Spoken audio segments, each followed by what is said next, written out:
Hello guys, in this video I'll give you a walkthrough to the Codex because most of the people think about it that it's just another chatbot, but actually it is much more than that. It can actually inspect, read and write files in your computer. It can run a command in your terminal. It can open your browser. It can do a real task on your computer. And in the next video I'll show you how to create a website or landing page using Codex in a few minutes, not hours. Now let's start the walkthrough. So this is the sidebar where we can start the task. Like this is a new task to begin a new piece of work, a fresh work that you are going to start. And then we have the project folder. Project is something that have multiple tasks and you can organize them in a proper way in the project. Schedule is something that is like daily brief or whatever the reminders you can set up from here, or whatever the work you want to do, whatever the task you want to do later, you can set up here as a reminder. And plugins are actually increase the functionality of Codex and add some more workflows with the integrations with the third party tools or apps that we want to connect with the Codex. And side, it is about the working on the website and deploying them, publishing them. And pull request is about GitHub workflows, so we can manage them from here. And chat is for the journal chats, like you can see here. It is when you'll hover on it. Sorry, let's do it again. When you hover on it, here you can see these are some journal informations that you want to discuss with the Codex. You can discuss about the some ideas and discuss about some questions and quick help. You can use the chat.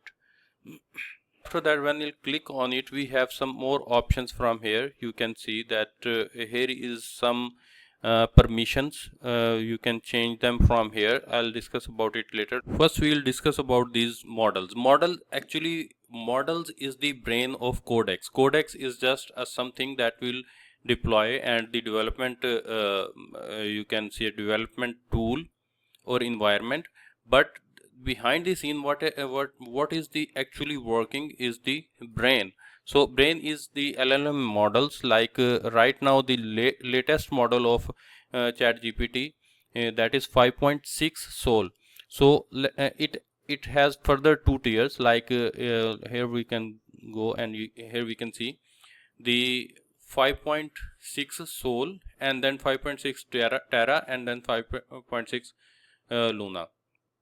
So the Sol is the most is good for the complex, long-term, high stacks or multi-step task where quality and completion matter most. Like it will, when you will give it a task, it is a more goal oriented and it will complete it. And before telling you that the task is completed, it will verify that actually the task is completed or it's just a shell. But in the Terra is well balanced between the cost of the project and the task. Okay, it more focused professional task and more development work with a balance of capability, speed and cost. And the last one is the Luna is actually do simple task, simple request and high volume work where speed and affordability matters. Like it is more faster than the Sol and Terra, but the cheapest one is and the more cost effective, but do simple tasks.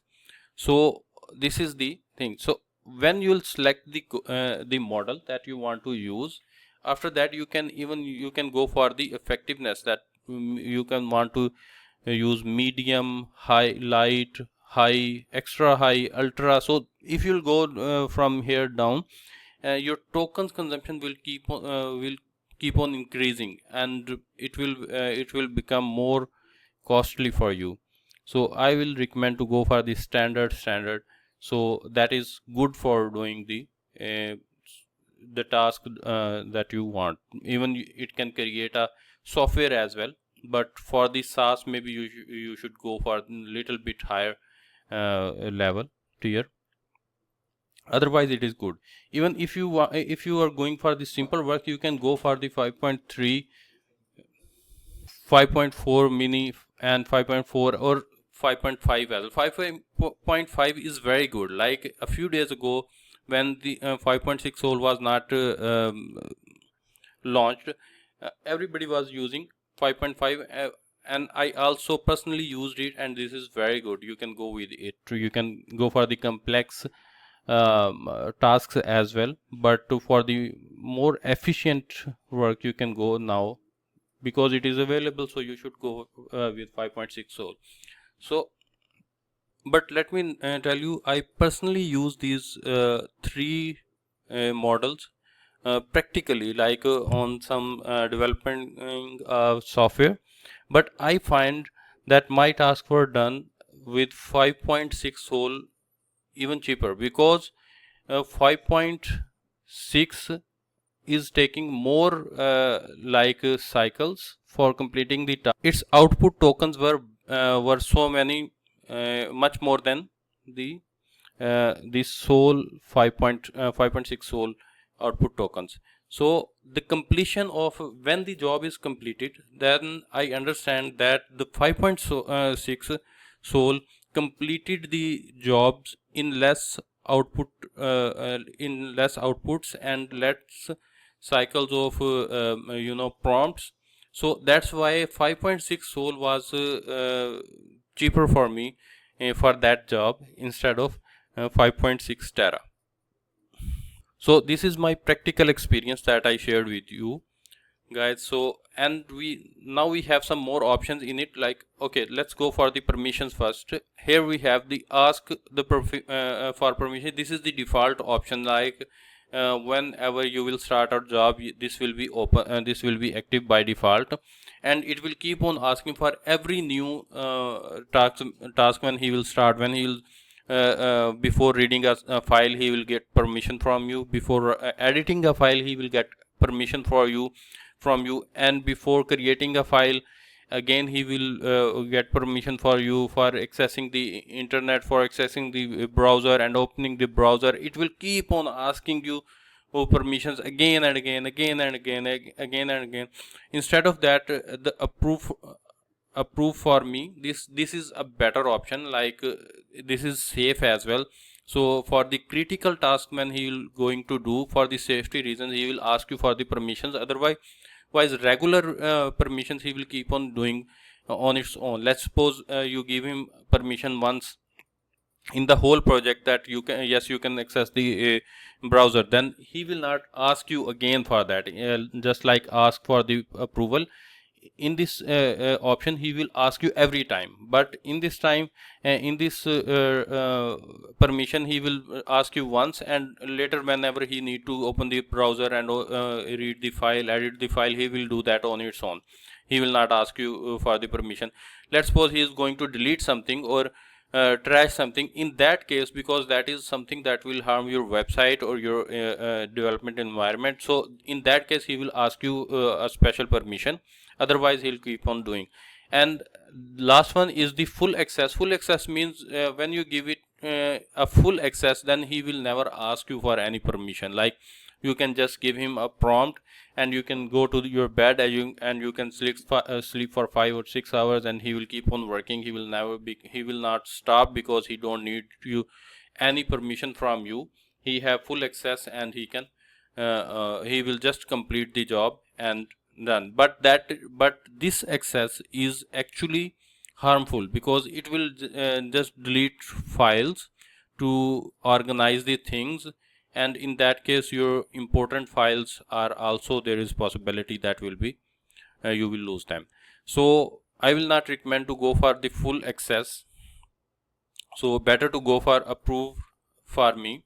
So this is the best option, and this is the most safe option. And let's go for here we have some more options like browser and terminal. So I told you before that it can run a command in the terminal. So here is the terminal. Here you can see it can actually run a command here. Let me show you. let's ls. Here you can see it gave me location of this, and let's go for. So here you can see this, it can actually run the command inside the codex. And let me show you another option that we have here, the browser. Here you can see, okay, you can open the website or you can use the internet inside the codex. You don't need to leave the codex. You can do it right here. Like, let me show you rover.com. So here, oops, it is not working. rover.com. Here you can see it will open the website inside the codex, and you can open it like this.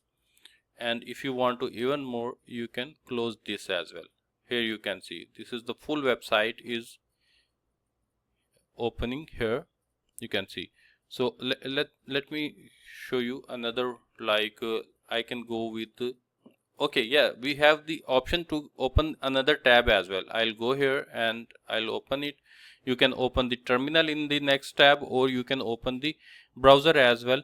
If it is a running project, in that case there is some more options like resources. You can open the resources as well, but let me show you here kits.io, wp-kits.io. Let's open this website. Yeah, here you can see this website is also opened here. Okay, so let's open the terminal as well. Let's give it command ls. Here you can see this command is also run inside the codex, and here we have, and you can cut that, you can remove these tabs, delete these tabs. Here you can see. And okay, when we'll in the browser, here you can see the three dots. Let's open first rover.com. let's open it, and then I'll go for this. Here you can see these are the same options that you will find here inside the, here you can see. So they are not much more than the actual Chrome, but it is inside the Codex browser, so it have its own some options. Like here you can see, we can zoom it. Here you can see, and we can go back and fro, and we can reload the page as well. Here you can see that. And then we have hide composer, so show device toolbars, or these options are also available. Like downloads, if you want to download, if you downloaded something, like let's go here and let me see if there is any image that we can download.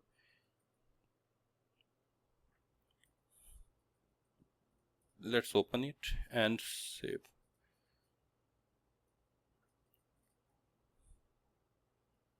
And save image as. Let's see in the downloads if it is available. Here you can see these images are also downloaded from here. So this is a browser as well. Let's delete it, close these tabs, and go back to the, yes. And let me show you how it can work inside, it can access the files inside your computer. Let me show you. I'll go here. I just flash in my mind that we can do that as well. So yes, I'll take a picture. Okay, no, I will just rename, copy. Let's go. Let's ask him.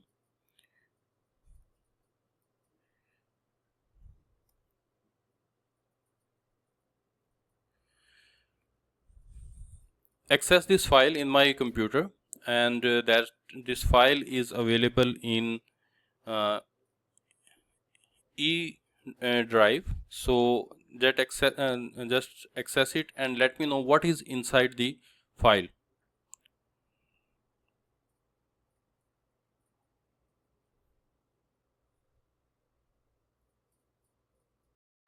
So let's ask him, open the beauty salon folder inside the E drive folder and tell me what it contain. So from here we will just click on it, and it will, here you can see it will tell you that what he is doing actually in the real time. And you can see from here, searching for E drive in the codex, and from here you can see the command it is asking to allow. Here you can see it ran this command and waiting for the response. Here you can see it actually find the folder. Here you can see, and now he will tell me that 11 PNG files included a logo, hero background, special offer, 5 style and beauty confidence. So images and a salon landing page design. So one hidden okay, so it actually told us the correct information that is available inside the folder. So you can see it can access the file, it inspect the file inside your computer and get all the information. He can read it. If I'll ask him to add something in that file, create a new folder inside the beauty salon, it will create that as well. Let me show you. Let's talk to him. Okay, create a new folder inside the beauty salon with the name Hairworks.